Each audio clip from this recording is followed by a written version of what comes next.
Pit Boss Mile Hybrid Pellet Smoker and Gas Grill Combo. We're gonna do the unboxing and assembly. Try saying that 10 times faster. But when I say combination, I don't mean 2 different units, I mean everything is in one chamber. So grab your screwdriver jacks, we're gonna amplify some backyard barbecue fun.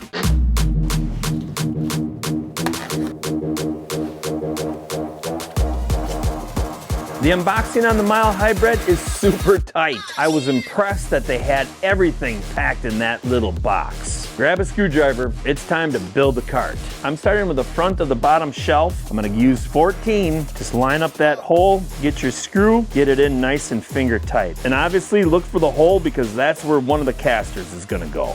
Now on this one, I'm just gonna rotate it to its side. Now we're gonna take leg 15, same concept. Line up that hole, take your screw. Now you don't wanna tighten these all the way up. Make sure you're kinda leaving them loose. But we're gonna put 13 in the front. But there's a little catch on this leg to make it a lot easier. Stand it up. I usually like to just get my screw through the leg and then just kinda wiggle it. You'll get it in. Now repeat with 12 on the back part of the cart. This is kind of wobbly, so be careful. And one little tip, leave this in the bag that's attached to the leg. I took it off and I'm paying the price because it's sliding all over the place. Time to attach the gas cylinder support handle. A quick reference on how to put it on correctly, make sure this clip is facing up. All these are drilled and pre-tapped, so all you're doing is putting in the screws. And we're not gonna tighten these all the way down yet, just get them nice and finger tight. Now you're gonna install the cart bars, but you also need the cotter pins. Take the hook end and you're gonna go up through this hole and then back down through this hole. Locate the hole and stick your cotter pin through. Just repeat on the other side. So now the way we have this set up, we have to flip this cart over gently. It's a little flimsy until we get it tightened up. Your gas cylinder support handle needs to be on the bottom. Grab a piece of foam and set it down in front because we're gonna be putting the chamber on. A lot of you probably are working off the ground right now, and that's fine. I use this cart because then you can see and it's a lot easier for me to film. Now be careful when you're doing this. Make sure you're holding onto these hopper lids and the lid itself to the pit. Watch out for our gas hose, our regulator. Let the hopper lid down easy and open up the lid to the pit itself. We're gonna install our lid thermometer first. So take off the nut. After you get your nut off, leave the washer on to remove this little magnet thing and then stick it through the top. There's notches on the back side of the nut. Make sure that goes in towards the lid.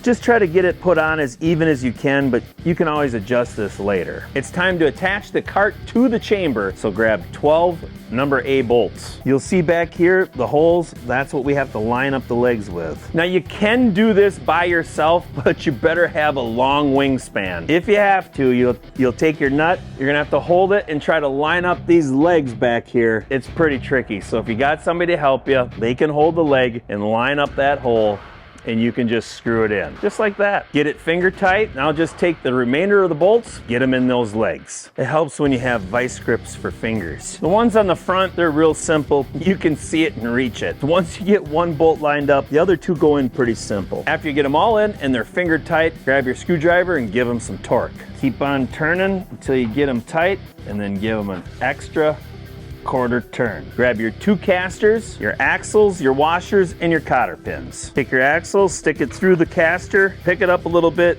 and get the axle through the leg. Then put on your washer and your cotter pin.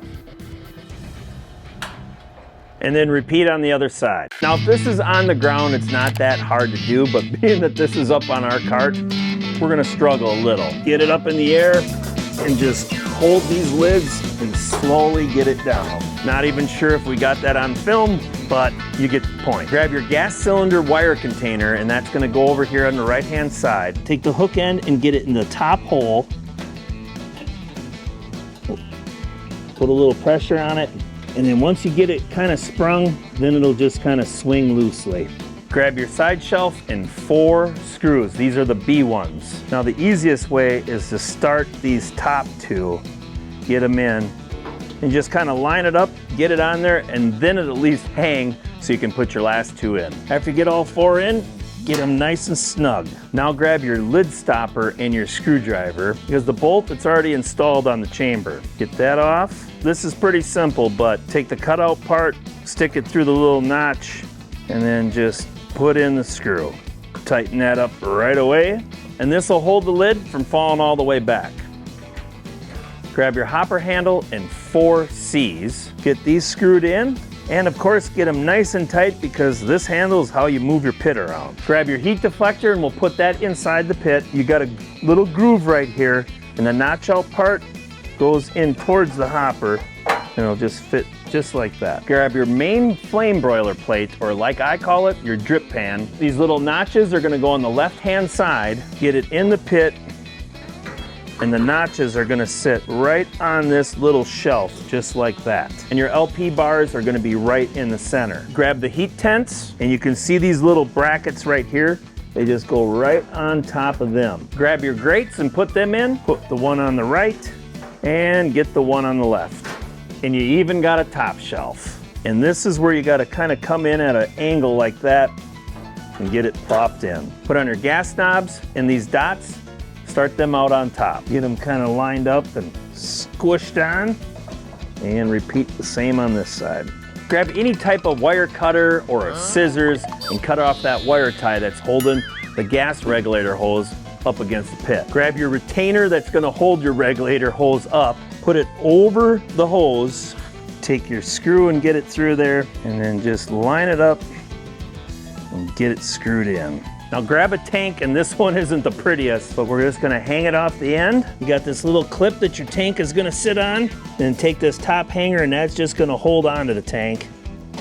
And then hook up the regulator, and voila. And that little retainer that holds that hose to the leg, I don't know if I'm gonna leave it on there because I like to have a little bit of slack in that regulator hose. The Mile Hybrid comes with 1 meat probe. And finally, hang your grease pail. Just goes up through here and hangs right on that little clip like that. Now this is a pretty interesting little pit. I think we're gonna see a lot more of these in the future. The old combo style, I think, is gonna go away like the buggy whip because the footprint is a lot smaller and it might be even more efficient. If we weren't filming, the assembly would take just around an hour. And if you don't have somebody at your house to help you, call a friend because having a second person certainly makes it a lot easier. So the next time you see me on this pit, we'll be doing the burn off. Well, that's all I got.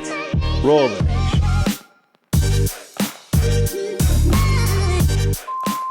It's been over 20 years since I've hooked up an LP tank to a grill. I'm excited to see how easy it is to do a reverse seared steak in this pit.